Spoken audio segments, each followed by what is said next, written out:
我哋引述百年孤寂好多嘅係愛情啊，因為愛情最容易講，即係你細個嘅時候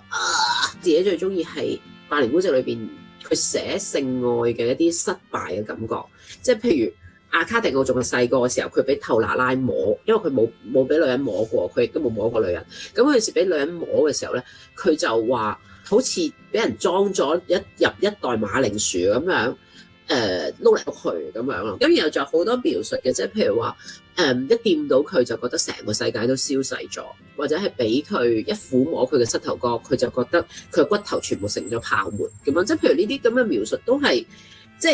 係男性出發啲咯，咁但係好 sexy， 同埋即係佢嗰個好寫到嗰個男性雄風係即係或者佢嘅性嘅享受係同死亡連埋嘅，咁所以阿卡迪奧一俾人摸完之後，佢話同時開始怕死啊。